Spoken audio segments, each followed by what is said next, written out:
కూడా జీవం పోసేటువంటి ప్రయత్నం చేయాలి. ఈ మధ్యలో మనం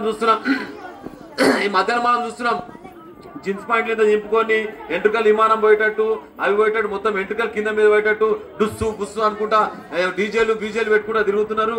అది కాదు ఒరిజినల్ నృత్యం ఏందనేటువంటి దాని మీద మనం ఆలోచన చేసుకోవాలి. ఈ అద్భుతమైనటువంటి కళానైపు కూచిపూడి అని నిజంగా చెప్తున్నా కదా, తెలుగు వారి యొక్క సంపదను సృష్టించడానికి వీరందరూ కూడా విచ్చేసిన ఇప్పుడు 7 సాంగ్స్ కూడా అద్భుతమైనటువంటి ఇంద్రధనుస్సు ఎంత చూస్తే మనకు ఎంత ఆనందం వస్తుంది. ఈ కార్యక్రమాన్ని దృష్టి పెట్టంగా ఎంతమంది తల్లిదండ్రులు నిజంగా చెప్తున్నా కదా, ఆ పిల్లలు తయారు కావడానికి నిజంగా చెప్తున్నా కదా.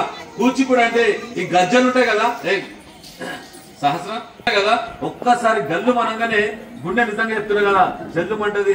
ఏమైనా గుండె పొట్టు కూడా రావు, ఎందుకంటే గజ్జల సభ్యుడు అంత అద్భుతంగా ఉన్నటువంటి చరిత్ర మన కూచిపూడి ఉంది అన్నటువంటి విషయాన్ని కూడా మరొకసారి మీకు అందరూ కూడా హృదయపూర్వకంగా తెలియజేస్తున్నా. ఆ గజ్జల సభతో కానీ, ఆవాలతో కానీ, భావాలతో కానీ, అభినయంతో కానీ, మన మాటలు లేకున్నా కానీ అద్భుతమైన నృత్యంలోనే అద్భుతమైన కథలు లేటువంటి చరిత్ర మన కూచిపూడికి ఉంది కనుక కూచిపూడి కళను మనము రక్షించేటువంటి ప్రయత్నం చేద్దాం. అది భారతీయుల యొక్క అద్భుతమైనటువంటి సంపద అనేటువంటి విషయాన్ని కూడా మీకు అందరూ కూడా తెలియజేస్తున్నా.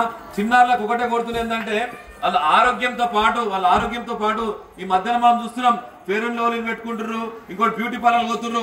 ఎవరైతే కూచిపూడి నృత్యం చేస్తారో ఫెయిర్ అండ్ లవ్లీ అవసరం లేదు, బ్యూటీ పార్లర్ అవసరం లేదు, ఖాళీ గజ్జ ఇట్లా అనగానే అభినయం ఇట్లా అనగానే నిజంగా చెప్తున్నా కదా చందమామని మించిపోయినటువంటి అందం మా కూచిపూడి నృత్యకారులకు వస్తున్నటువంటి విషయాన్ని కూడా మరొకసారి మీకు అందరూ కూడా హృదయపూర్వకంగా తెలియజేస్తున్నా. ఈ కూచిపూడిని రక్షించ